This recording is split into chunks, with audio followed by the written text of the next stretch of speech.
오늘 저는 본문 말씀을 근거로 해서 저희가 더욱 널리 전파하니 이런 말씀의 제목을 가지고 함께 은혜를 나누겠습니다. 여러분, 인간이 인생에서 경험할 수 있는 최대의 비극이 있다라면 뭐라고 생각하십니까?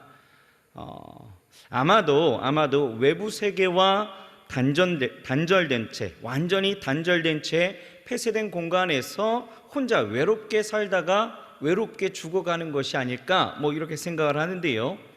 그런데 오늘 본문 말씀을 보게 되어지면 예수님은 바로 그런 사람을 지금 만나고 계셨다라는 것입니다. 이 사람이 어떤 사람이었을까? 오늘 본문을 보게 되어지면 이렇게 표현하고 있죠. 귀먹고 어눌한 사람이다 라고 말하고 있습니다. 말할 수 없는 고통 중에 살았던 사람으로 표현하고 있는데요, 이 사람이 겪고 있었던 그 삶의 상황들을, 그 고통들을 우리가 함께 생각해 본다라면 이런 거예요. 태어나면서부터 선천적으로 나타난 질병인지는 알 수가 없지만 일단 들리지가 않습니다. 들리지 않으니 외부로부터 오는 어떤 입력단자가 완전히 단절되어진 거죠. 없습니다. 또 어눌하다라고 이야기하는 것을 보면 이 사람의 언어 능력이 없어요. 말은 소리는 내긴 하지만 그 소리가 어떠한 형태인지 어떤 말인지 전혀 의사표현이 진행되어지지가 않는 거죠. 그러니 의사소통이 전혀 불가능한 상태로 이 출력단자 또한 어때요? 꽉 막힌 상태였다라는 것입니다.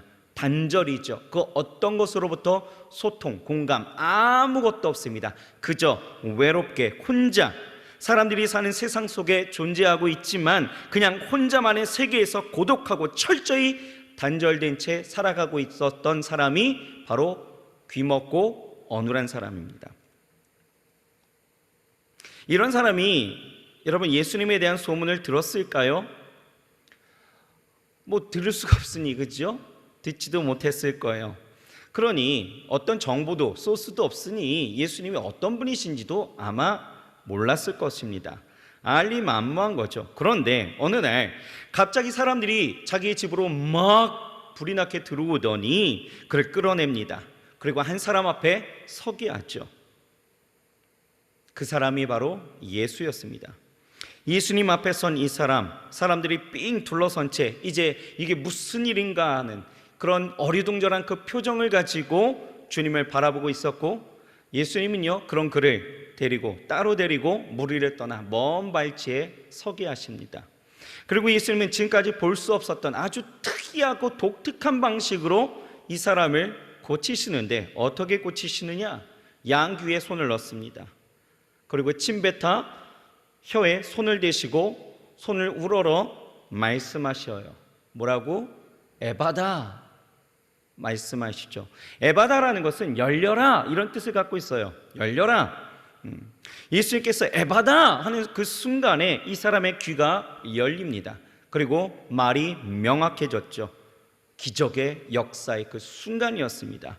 지금까지 완전히 단절된 채 듣지도 말하지도 못했던 이가 인생으로 처음 경험하는 그 들음과 그 말함 속에서 자기가 놀라버리는 거예요. 모두가 다 놀라서 감탄하고 환호성이 아마 일어났을 것입니다. 하지만 예수님은요 이내 뭐라고 말씀하시냐? 그 기적의 현장을 눈으로 목격하고 직접 그 은혜를 경험한 사람에게 아무에게도 말하지 말라라고 그 입단속을 시키시는 거죠. 하지만 이들은 어떻습니까? 그 흥분됨을 가라앉히지 못한 채 더욱더 흥분해서 이 소식을 퍼뜨리게 되었다라는 것이 오늘의 본문의 주된 내용입니다. 자, 오늘 이 이야기를 통해서 여러분들 뭔가 호기심을 자극하는 자극제가 있지 않습니까? 여러분들이 두 가지 질문 정도는 던질 수 있어야 된다라고 생각하는데요. 자, 두 가지. 첫 번째는 어떤 궁금증을 발견하게 되어지느냐? 첫째는요, 왜 예수님은 도대체 귀먹고 말이 이 어눌한 자를 고치실 때 전혀 생각지도 못한 방법으로 고치셨을까라는 거예요. 우리가 생각해봐도 이건 전혀 일반적이지 않다라는 거죠. 여러분, 예수님이 괴짜이셔서 그렇습니까? 아니에요. 예수님의 삶과 행동, 그리고 그 말씀 한마디 한마디가 우리가 성경을 보게 되어지면 전부 그 의미가 분명했다라는 것이죠. 그렇다면 예수님이 왜 이 중증 장애인을 그렇게 고치셨을까? 자, 본문 32절을 같이 한번 보시겠습니다. 32절 시작. 사람들이 귀먹고 어눌한 자를 데리고 예수께 나와 안수하여 주시기를 간구하거늘. 여러분, 당시 유대 사회 가운데서는요, 손을 얹고 기도하는 즉 안수를 매우 널리 베풀게 되어졌는데, 일반적으로는 뭐 이 상속권을 수여한다라든지 아니면 뭐 임직할 때에 또는 축복할 때 또 치유 등의 그런 일들을 위해서 안수하는 그런 일들이 일반이었습니다. 그래서 귀먹고 어눌한 자를 데리고 온 사람들은요, 예수님이 안수하면 병이 나을 것이라고 생각한 거죠. 그런데 예수님은요, 거기서 저들이 생각한 대로, 저들이 요구하는 그 방식대로 그대로 행하지 않았다라는 거예요. 왜 그렇습니까? 만약 그렇게 이 사람을 고쳤더라면 그 광경을 보던 무리는 분명 생각했을 거예요. 뭐라고요? 아, 안수하니까 낫는 거구나. 다시 말해서 예수님이 구원자로 오셔서 병자들을 고쳐주시는 그 본래의 의미와 목적보다는 형태적인 방법과 방식에 더 집중하게 되어져서 치유받기 위해서 안수를 받아야 돼 라는 그 의식이 그들 안에 고정되어질까 봐 예수님은 다른 방법을 사용하셨다라는 거예요. 아, 그러면 목사님 굳이 그렇게 손을 넣어서 또는 혀에 손을 대어서 침을 뱉어서 꼭 굳이 그렇게 하셔야 됐습니까? 라고 말씀할 수도 있겠죠. 그런데 오늘 바로 본문 전에 말씀을 보게 되었지만 이런 거죠. 예수님은요, 두로 지방에 들어가셔서 수르보닉의 그 여인을 만나시게 되어지는데, 이 여인에게 있어서는 귀신 들린 딸이 있었습니다. 그 딸을 고쳐달라고 이야기했을 때 예수님은요, 뭐 대단한 퍼포먼스를 펼쳐 보이신 것 아니에요. 어떻게 하셨나요? 그냥 다만 말씀만 하셨다라는 거예요. 집으로 돌아가라, 귀신이 내 딸에게서 나갔느니라 말씀하신 거예요. 그랬더니요, 정말 30절을 봤더니 이런 일이 일어났습니다. 30절 같이 한번 읽어볼까요? 여자가 집에 돌아가 본즉 아이가 침상에 누웠고 귀신이 나갔더라. 지금 뭐 하셨어요? 뭐 대단한 퍼포먼스 하셨습니까? 아니에요. 그냥 말씀만 하셨어요. 여러분, 이처럼 예수님께서는요, 이렇게 말씀만으로도 모든 것이 가능하시죠. 굳이 무엇을 안 하셔도 말씀만으로 그냥 네가 죄사함을 얻었느니라 하시면 질병이 나았습니다. 고침을 받았어요. 귀신이 떠나갔고요, 풍랑이 잠잠케 되어졌습니다. 죽은 자가 살아났어요. 그랬습니다. 때로는요, 뭐 독특한 방식을 펼치신 때도 있었죠. 뭐 실로암 때 뭐 그런 것이 있었죠. 뭐 아무튼 왜 굳이 그런데 이렇게 하셔야 했을까? 그것은요, 예수님께서 온전한 영광을 받길 원하셨다라는 거예요. 그 목적이 분명했다라는 거죠. 무슨 얘기냐면, 아까도 우리가 얘기했지만 만약 이 사람에게 있어서 그냥 말씀만으로 세워진 이 사람을 그냥 바라보면서 에바다 했다라면 이 사람이 열렸겠죠. 왜? 하나님은 권능의 역사가 분명히 이루어졌으니까 아마 열렸을 것입니다. 그렇다면 이 사람은 이 치유에 대해서 어떻게 생각했을까? 생각해 본다면 뭐 자연적인 치유나 어떤 우연한 사건으로 치부할 수도 있었다라는 거예요. 그리고 치료의 근원이신 예수님에 대한 그 은혜보다는 어쩌면 자기를 그 자리에 있게 해준 데리고 온 사람들에 대한 감사와 영광이 더 컸을 것 같아요. 그래서 예수님은요, 따로 한적한 곳으로 이 사람을 이끌고 가게 하신 거예요. 그리고 마주서게 하셨죠. 보세요, 이 사람에게 있어서 현재의 입력 방식은 무엇입니까? 듣는 것도 안 돼요. 그렇죠? 그러니 입력 방식은 보는 거죠. 보는 것과 촉감밖에 없는 거예요. 그러니 저가 분명하게 느끼고 저가 분명하게 체감할 수 있는 방법을 보여주는 것으로 그 영광을 확실하게 보이셨다라는 거예요. 터치하셨다라는 거죠.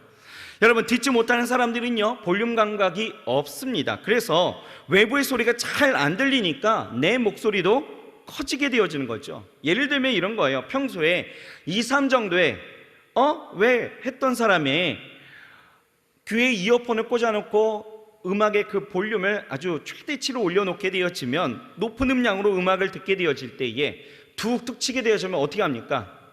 좀 전까지만 해도 왜? 이랬던 사람이 어떻게 해요? 왜? 경험한 적 있으십니까? 저는 이걸 극장에서 경험해 봤어요.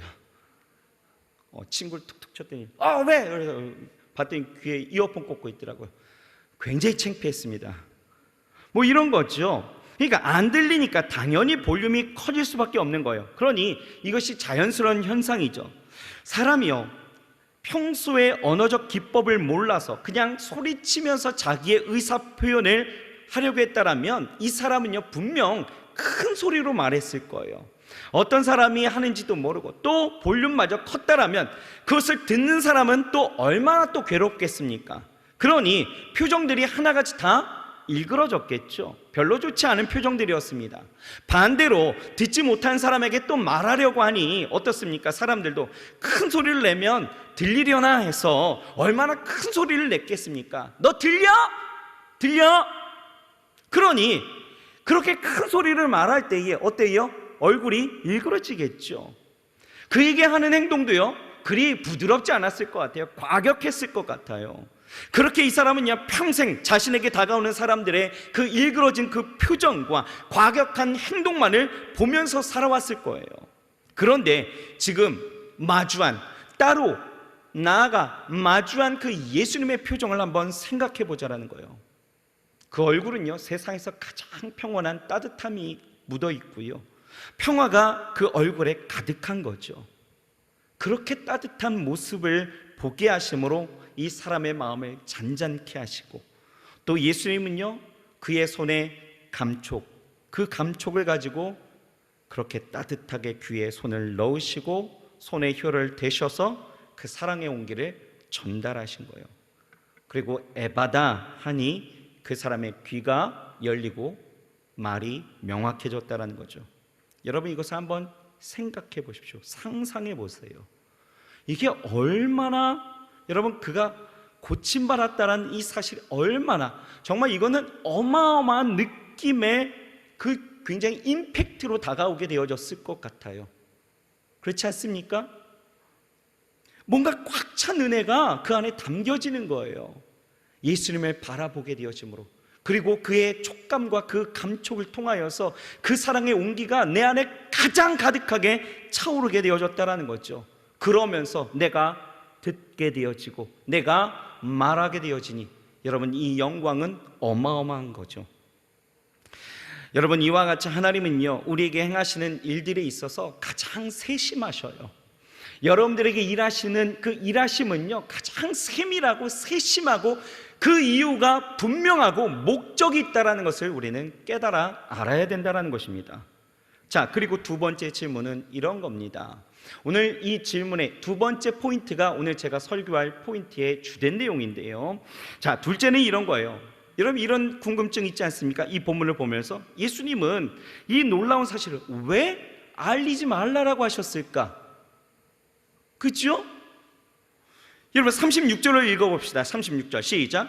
예수께서 저희에게 경계하사 아무에게도 이르지 말라. 여러분 예나 지금이나 난치병을 고치는 일은요 사람들에게 있어서 굉장히 주목받는 일입니다.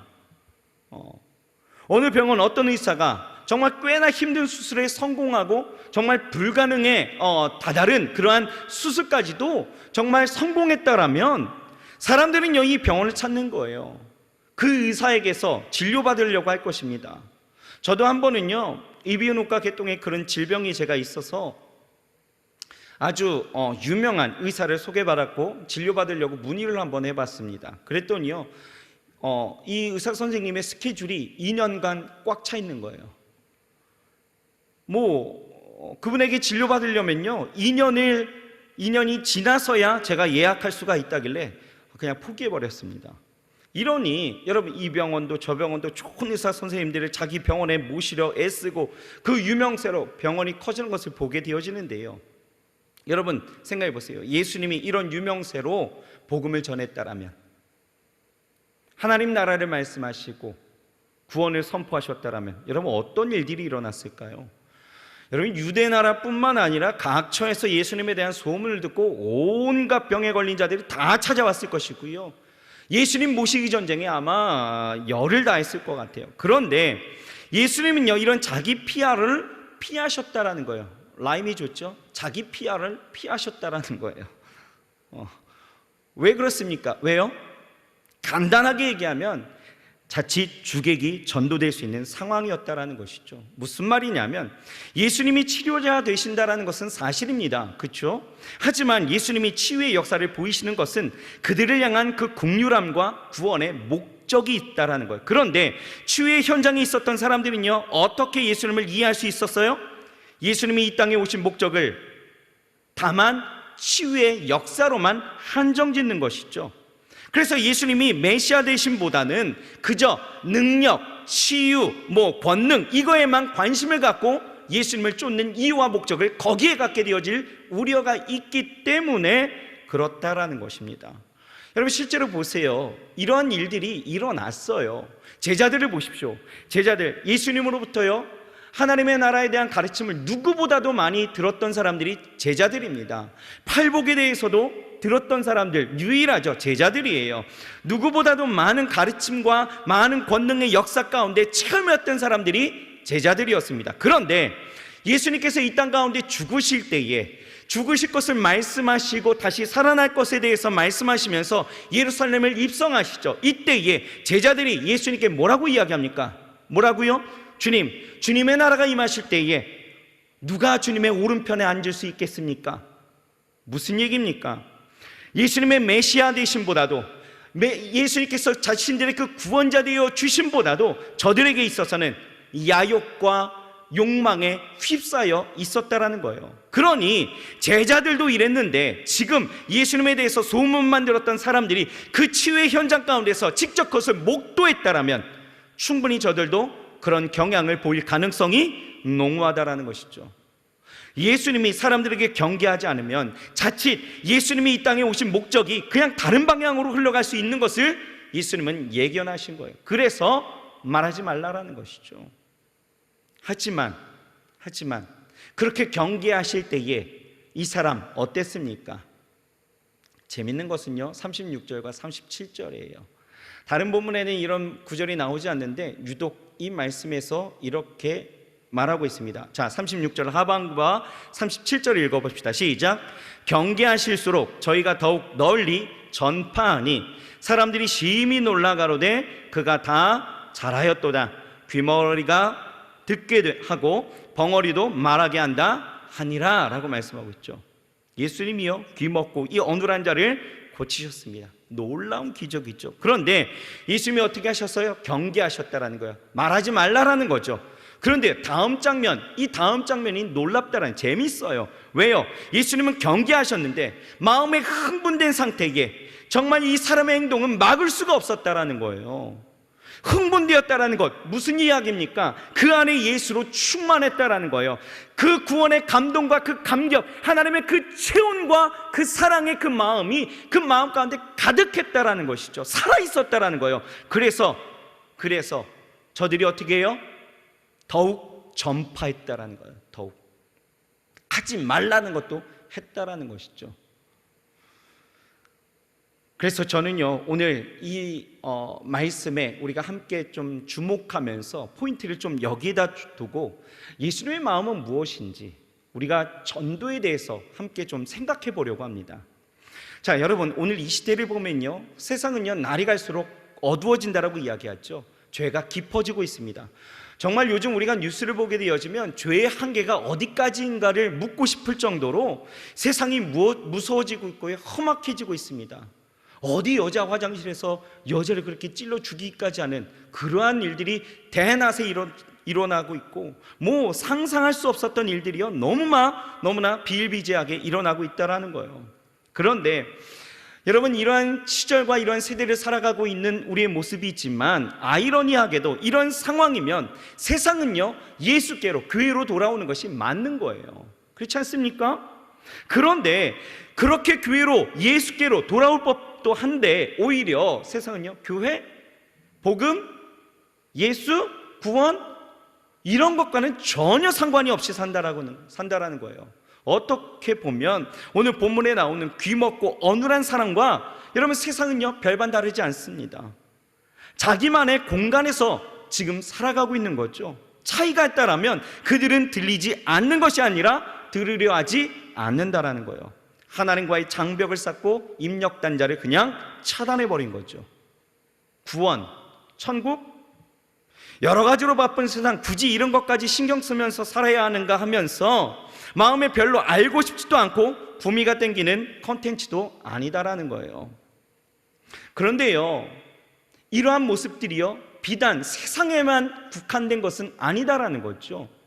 제가 더 심각하게 생각하는 것은요, 코로나로 인해서 3년간 우리가 이 코로나를 겪으면서 예수 믿는 사람들마저도 세상과 죄와 타협을 하고요, 신앙생활의 귀차니즘, 안일주의가 신앙적 퇴보로 연쇄 반응을 일으키고 있고, 예배의 자리를 사모하기보다는 습관적으로 행동하지 않으면 그냥 걸음직해서 참석하는 일들이 되어졌다라는 거예요. 그러면서 자연히 나타나는 현상이 뭡니까? 입력단자가 오류를 일으키고 있다라는, 이상해진다라는 거예요.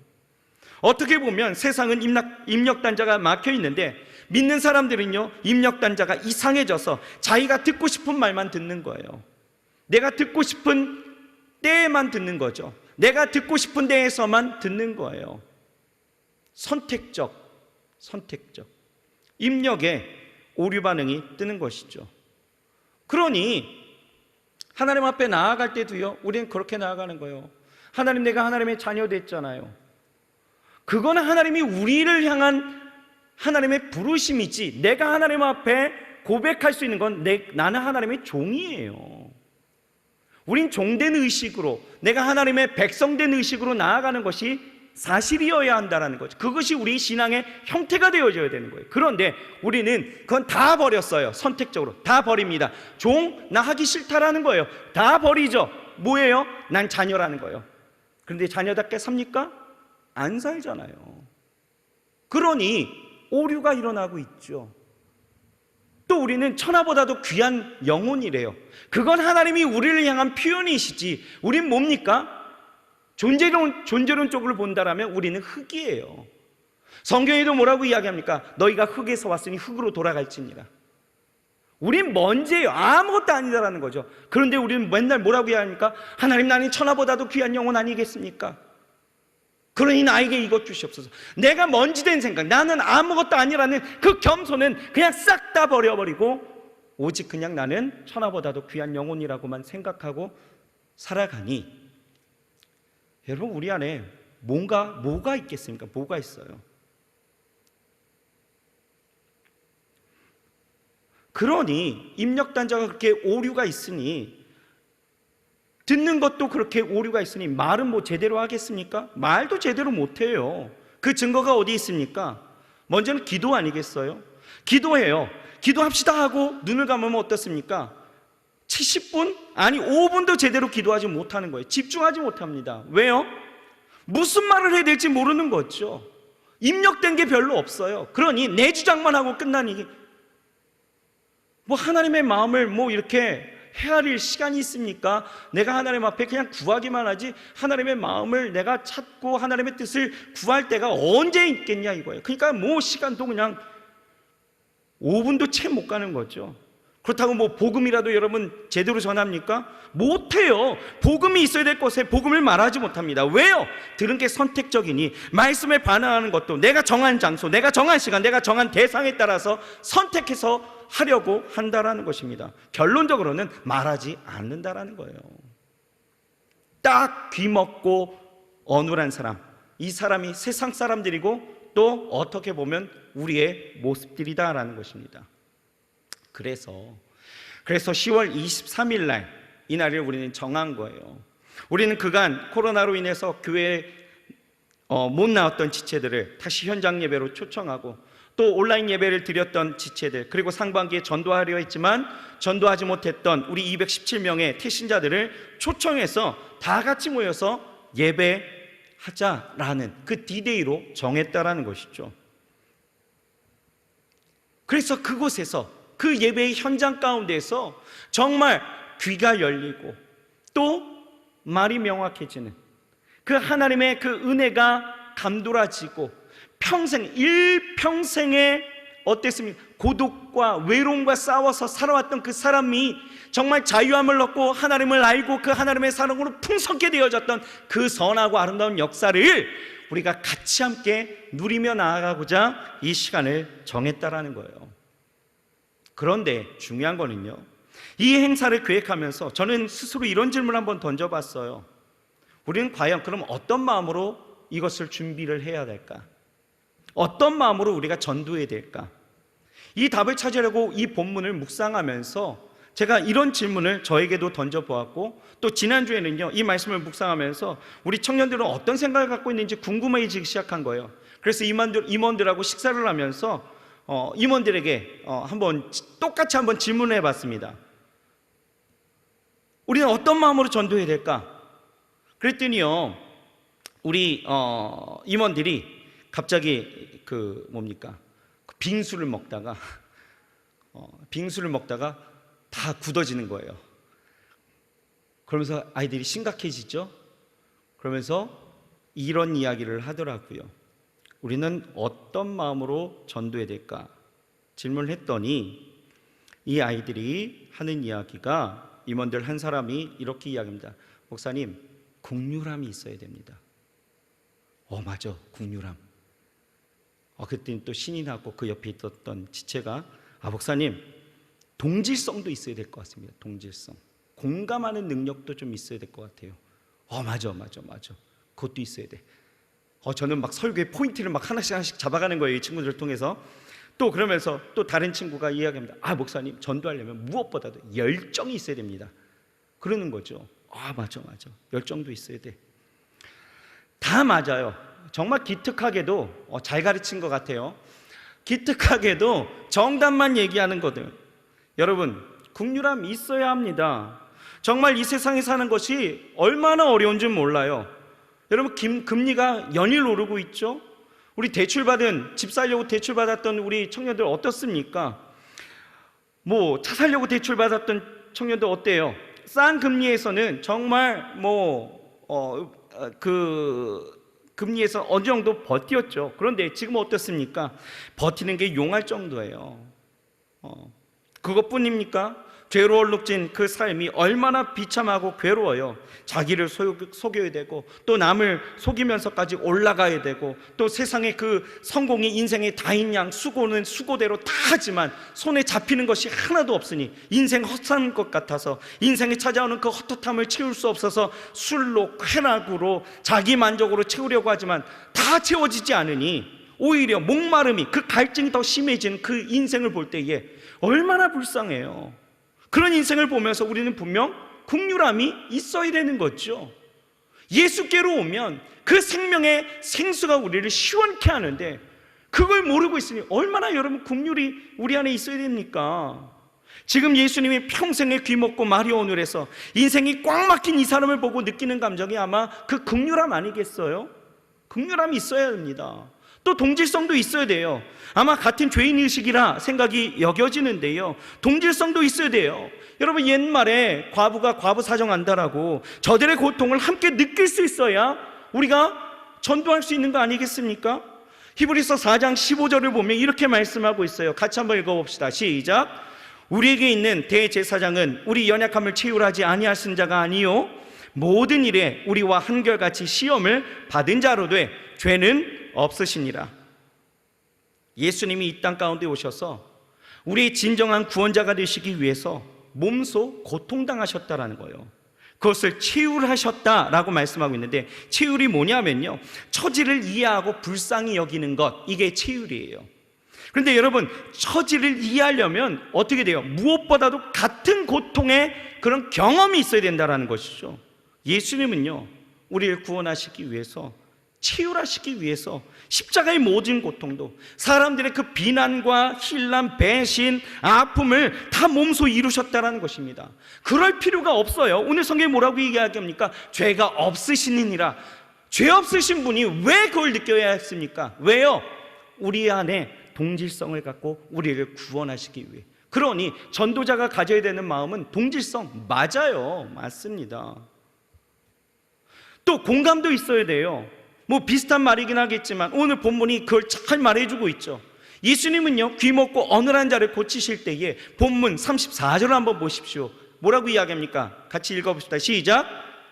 하늘을 우러러 탄식하시며 그에게 이르시되 에바다 하시니 이는 열리라 라는 뜻이라. 자, 예수님은 하늘을 바라보면서 뭐 하셨어요? 뭐 하셨어요? 탄식하셨대요. 탄식.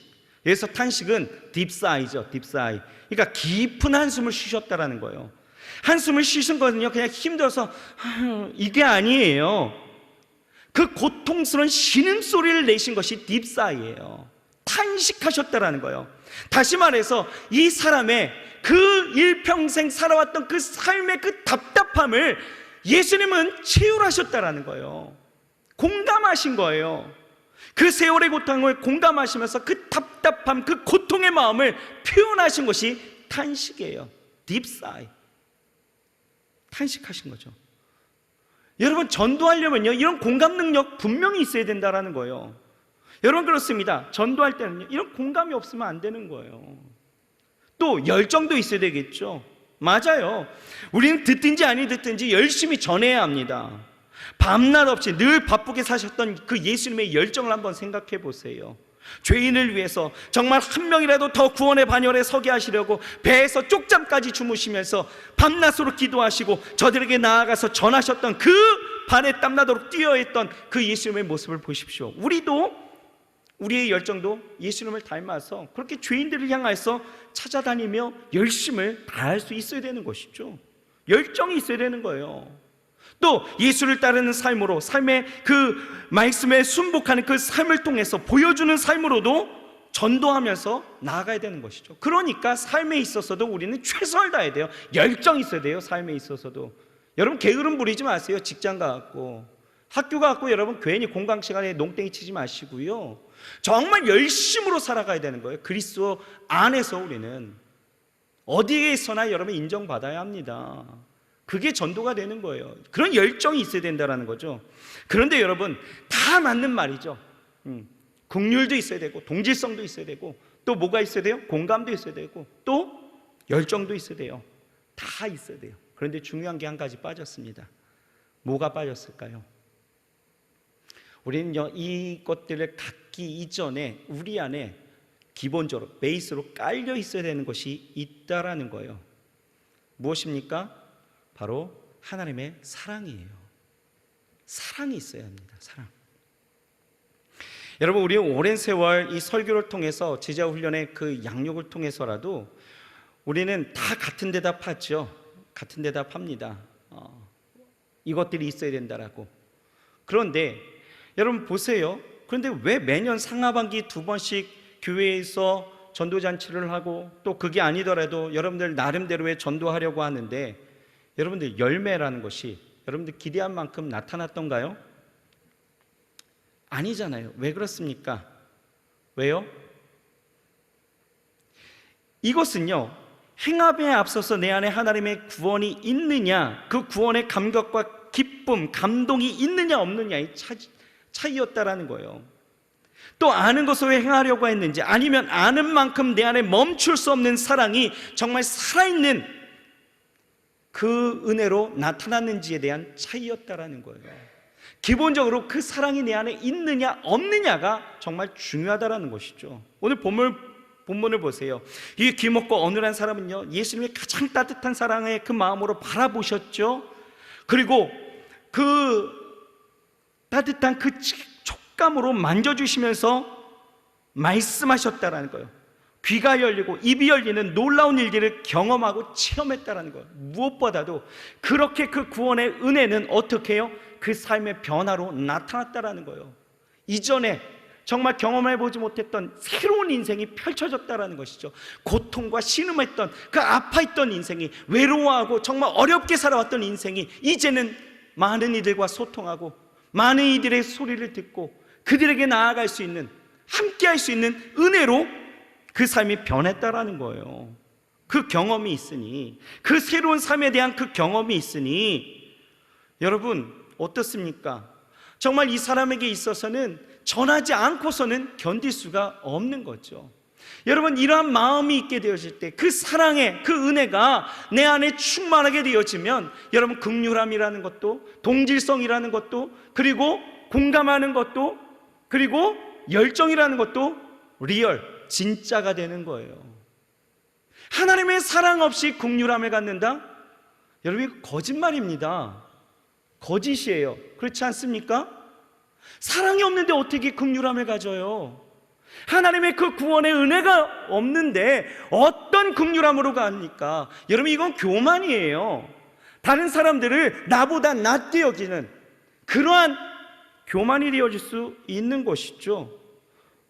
여러분, 사랑이 없는데 동질성을 느낀다고요? 여러분, 불가능합니다. 사랑이 있어서 비로소 갖게 되어지는 것이 동질감인데 사랑이 없이 아는 것으로 가지려 한다? 여러분, 이건 불가능한 거예요. 예수님도 우리와 동질성을 갖기 위해서 그 모든 고통과 아픔을 다 체휼하셨는데 내가 사랑이 없는데 동질성을 갖는다? 여러분, 이거 안 되는 거죠. 공감? 마찬가지잖아요.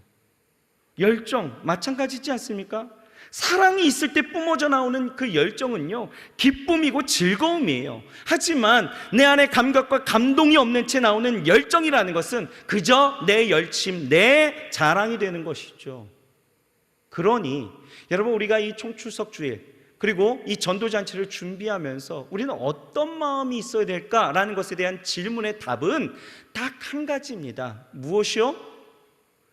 하나님을 만나 주가 주시는 사랑의 풍성함이 내 안에 살아서 약동하고 있어야 된다는 것입니다. 이것이 준비되어지지 않은 채 우리가 전도한다는 것은 그저 우리는 행사를 위한 그냥 행위일 뿐 더 이상의 의미가 되지 않는다는 거예요. 우리의 신앙에 있어서 여러분, 정말 경계해야 될 것이 있어요. 예수님께서 이들이 나아가 전하는 것에 대해서 경계하셨죠. 그와 같이 우리의 신앙 가운데서 경계해야 될 것이 있습니다. 그것이 무엇일까? 그것은요, 아는 것으로 하는 신앙이에요. 아는 것으로. 우리의 삶으로 체험하고 하나님을 체험하면서 살아가는 그 삶이 아니라 그냥 아는 것으로만 만족하는 그 신앙을 우리는 경계할 수 있어야 된다는 것입니다. 경건의 모양만 있고 경건의 능력이 없는 그러한 신앙은 여러분, 껍데기에 불과하다는 것이죠. 그 껍데기가 온전하게 되어지는 것이 바로 날마다 내가 하나님을 경험하고 내 안에 하나님이 살아있는 것, 그것이 채워지는 일들인데 그것이 없다라면 아무 의미가 없는 거예요. 여러분, 우리 모이지팀이 앞에서 찬양을 했습니다. 찬양을 하는데 저들이 찬양 가운데에 여러분, 정말 살아계신 하나님이 자기의 그 마음 가운데 약동하지 않은 채 노래한다는 것은 그냥 뭐예요? 그것으로 즐거워한다, 그 사역을 즐겁게 한다는 건 그냥 내 자랑이에요. 내 기쁨이에요. 그 안에 정말 하나님의 사랑이 정말 풍성케 일어나고 그 구원의 감격과 기쁨이 있어 하나님을 찬송한다면 그것은요, 아무리 노래에 삑사리가 나도 그것은 진짜 하나님이 기뻐하시는 찬양이 되어질 수 있는 의미가 담긴 찬양이 되어질 수 있는 것이죠. 여러분 보세요. 요한복음 8장을 보게 되어지면 가늠하다 현장에서 서기관과 바리새인들에게 잡혀 성전으로 끌려온 한 여인이 있었잖아요. 이때 성전에서 가르치시던 예수님이 묻습니다. 예수님께 묻습니다. 선생이여, 여기 가늠하던 이 여인이 있는데 율법에는 이런 여자는 돌로 치라 했습니다. 그런데 선생님은 어떻게 말하겠습니까? 라고 이야기하죠. 이때 예수님께서 조용히 앉아서 무언가를 쓰시는 거예요. 쓰십니다. 그러면서 하시는 말씀이 죄 없는 자가 돌로 치라 말씀하시는 거죠. 그리고 또 다시 무엇인가를 쓰시는 거예요. 그런데 희한하게도요, 그 땅바닥에 무엇인가를 쓰셨는데 그 쓰신 그 모든 것을 보고 사람들이요, 하나씩 양심의 가책을 받은 사람들이 하나씩 돌아가는 거예요. 그 자리에는 아무도 남지 않았습니다. 오직 예수님과 이 여인밖에 없었던 거예요. 예수님이 다시 말씀하시죠. 너를 고소하던 자들이 어디 있느냐? 나도 너를 정죄하지 않겠다. 그러니 가서 다시는 죄를 범하지 말라 라고 따스히 말씀하시죠.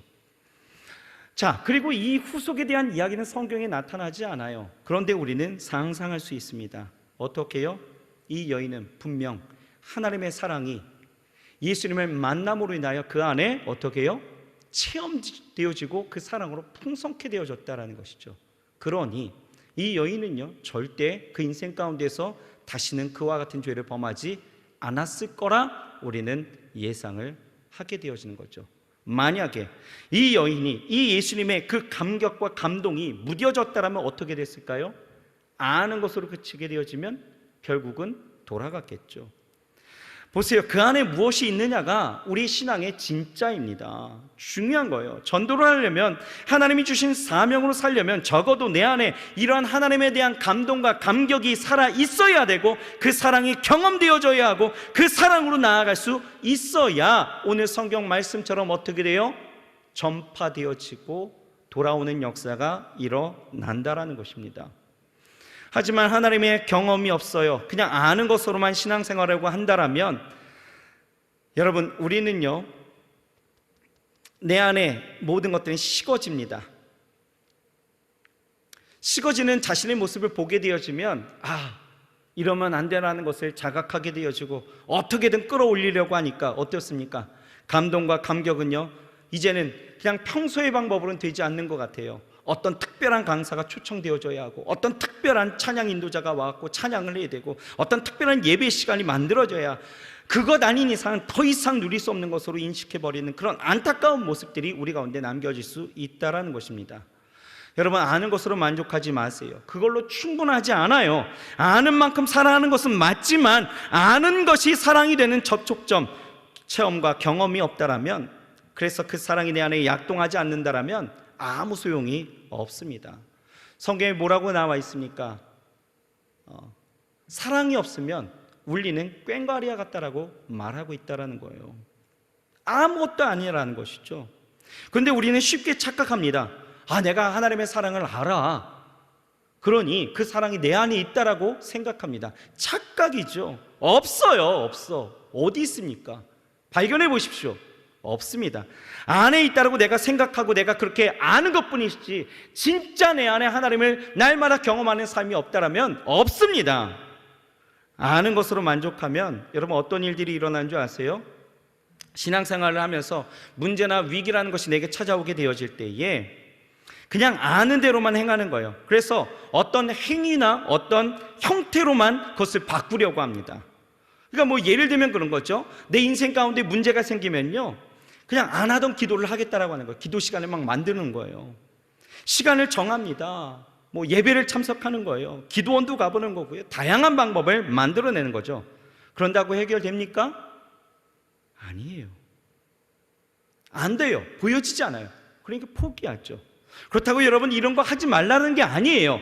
지금 중심은 어디에 있어요? 중요한 포인트는 내 안에 먼저 문제가 생겼을 때에 내 안에 하나님께서 역사하시는지, 내 안에 하나님이 계신지, 그 사랑으로 내가 풍성하고 있는지를 보라는 거예요. 지금 문제가 문제로 보이고 문제가 내 삶을 위협하는 것으로 여겨지는 것은 왜 그렇습니까? 하나님이 내 안에 역사하는 힘이 없다라는 거, 내 안에 개입하시라는 거, 안 계시니까. 하나님의 임재의식이 없고 하나님의 함께 하심을 누리지 못하기 때문이죠. 여러분, 우리는 알아요. 하나님이 함께 하시면요, 하나님이 일하셔요. 아멘이신가요? 알잖아요. 하나님이 나를 도우실 거 알아요. 환난 날에 나를 건지실 것임을 나는 안다라는 거죠. 그런데 아는 것으로만 그치니까 어떻습니까? 여전히 불안한 거예요. 여전히 두려운 거죠. 정말 하나님이 나와 함께 하심을 날마다 경험하고 그 사랑으로 풍성하게 되어지면 어떻습니까? 두렵지 않습니다. 힘겨워하지 않는 거예요. 문제가 문제되지 않는 거예요. 진짜 문제는 어디 있었습니까? 내 신앙, 내 안에 하나님이 지금 계시는가 안 계시는가, 그 사랑이 내 안에 있는가 없는가가 진짜 중요한 문제였지, 형태로 나왔던 여러 가지 것들은 중요한 게 아니었다라는 거예요. 여러분, 사무엘상 15장을 보면요, 사울은요 하나님의 영으로 충만했었던 사람이에요. 그렇게 살았던 사람인데 변하는 모습이 나타나게 되어지죠. 하루는요 사무엘이 사울에게 이야기합니다. 여호와의 명령을 전하게 되어지죠. 뭐라고 이야기합니까? 애굽에서 나올 때에 아말렉이라는 그 민족이 하나님의 백성들을 괴롭혔지 않냐, 그러니 저들을 보응해야 한다. 저들을 쳐서 모든 소유를 남기지 말고 다 진멸하라. 모든 사람도 가축도 다 죽여라 라고 이야기합니다. 명령이었어요. 이에 사울이요 어떻게 합니까? 군대를 소집하죠. 그리고 아말렉 성으로 나아갑니다. 근데 사울은요 아말렉 왕을 아각을 남겨둡니다. 그리고 양과 소와 기름진 것, 그리고 모든 좋은 것을 남겼다라는 거예요. 이제 전쟁이 다 마무리되어졌습니다. 문제가 발생하죠. 하나님이 말씀하시는 거예요. 그래서 사무엘이 와서 이야기합니다. 너 왜 이거 남겨두었니? 라고 이야기하니 그때서야 변명이 뭐라고 이야기합니까? 여호와께 내가 제사를 드리려고, 가장 좋은 것으로 제사 드리려고 그랬다고.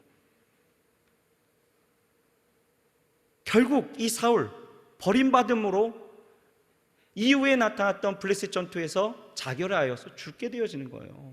하나님이 후회하셨다라고 말씀하셨다라는 거예요. 중요한 것은 왜 사울이 이렇게 되어졌을까? 왜요? 껍데기 신앙이에요.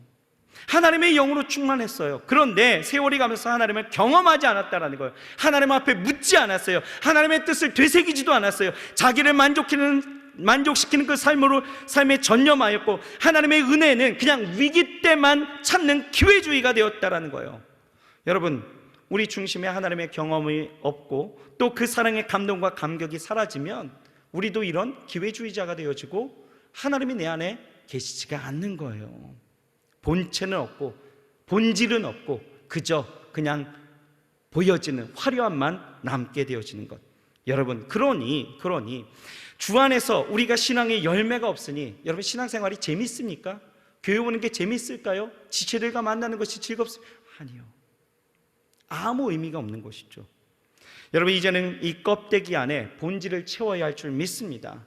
하나님을 아는 만큼 하나님이 내 안에 날마다 역사하실 수 있도록 준비되어져야 된다라는 거예요. 이렇게 준비되어질 때 우리가 행하는, 우리가 갖춰지게 되어지는 모든 일들이 의미가 되어지고 진짜가 되어지고 하나님이 기뻐하시는 일들이 되어질 수 있다라는 거예요.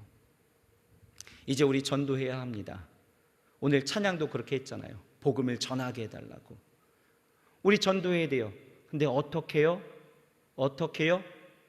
하나님의 마음으로, 하나님을 날마다 경험하고 내 안에 계신 하나님으로 우리는 긍휼함을 갖고 동질성을 갖고 공감도 하고 열정을 갖고 전도할 수 있어야 되는 거예요.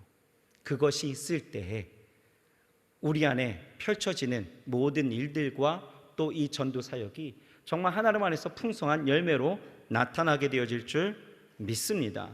여러분, 다시 한번 기억하세요. 이 고통받았던 이 귀먹고 어눌한 자가 그 고통의 세월에서 정말 해방을 얻었고 그 하나님의 사랑으로 풍성케 되어졌을 때 그 인생이 변화되어지고, 그러므로 그가 전하는 모든 일들이 하나님의 영광을 드러내는, 하나님의 나라가 확장되어지는 일들이 되어질 수 있었던 것처럼, 정말 여러분들이 지금이나 아니면 예전에 내가 예수 믿지 않았을 때에 정말 고통 가운데 살아왔던 죄인으로서 살아왔지만 하나님이 나를 만나주셨고, 그렇게 하나님을 나를 치유해 주셨고 나를 해방케 해주셔서 내 고통의 세월을 이제는 하나님 안에서 기쁨의 세월로 변화시켜 주셨다라면 내가 어떻게 살아야 될지를 여러분 다시 한번 말씀을 통해서 보시기 바랍니다. 오늘 성경은 분명하게 우리에게 말씀하고 있는 것이 뭐라고 이야기하고 있습니까? 오늘 성경에 경계하실수록 저희가 더욱 널리 전파하리니, 경계하실수록 우리는 우리의 신앙 가운데 껍데기 신앙이 되어진 것은 경계하되, 여러분, 전파하는 것은 내 안에 계신 예수로 충만하여 전파할 수 있어야 될 줄 믿습니다. 그 삶이 하나님이 정말 우리의 삶 가운데 역사하셨던, 그리고 인도하시는 거룩한 삶일 줄 믿습니다. 기도하겠습니다. 하나님, 고통의 세월 가운데 꽉 막힌 그 어려움의 시절을 하나님 예수 그리스도를 만남으로 인하여, 그리고 그가 주신 특별한 그 은혜를 통하여 구원과 치유를 통하여 하나님 그 인생이 달라지고 새롭게 되어지어 정말 전하지 않고서는 견딜 수 없는 그 기쁨과 그 감격을 갖고 나아갔던 이 사람을 우리가 오늘 보게 되어집니다. 하나님, 우리가 그런 사람들입니다. 하나님, 또 귀먹고 어눌한 그렇게 고통 가운데 살아가고 있는 사람들을 향하여 나아가야 하는 이러한 사람들입니다. 하나님, 우리가 아는 것으로 그쳤고 또한 껍데기 신앙으로만 살아왔다라면 하나님, 오늘 이 시간 다시 한번 우리 안에 정말 하나님을 경험할 수 있고 하나님을 만날 수 있고 하나님의 그 사랑을, 그리고 그 구원의 감격과 기쁨이 다시 회복되어질 수 있는 은혜가 있게 하심에 하나님, 우리가 전하는 그 긍휼함, 그리고 우리 안에 있는 모든 동질성, 모든 공감, 그리고 모든 열정이 하나님 의미 있게 하시고 그것이 열매 있게 하셔서 정말 하나님의 기쁨이 되어질 수 있도록 주여 축복하여 주시옵소서. 오늘 예수 그리스도의 그 정신과 그 기쁨, 그리고 예수 그리스도의 그 마음을 품고 나아갈 때에 우리 사랑하는 청년들, 이제 10월 23일 날 우리가 함께 준비하는 이 모든 행사가 정말 하나님이 기뻐하시는 행사 될 수 있도록 역사하여 주옵소서. 예수님의 이름으로 감사하며 기도드렸사옵나이다. 아멘.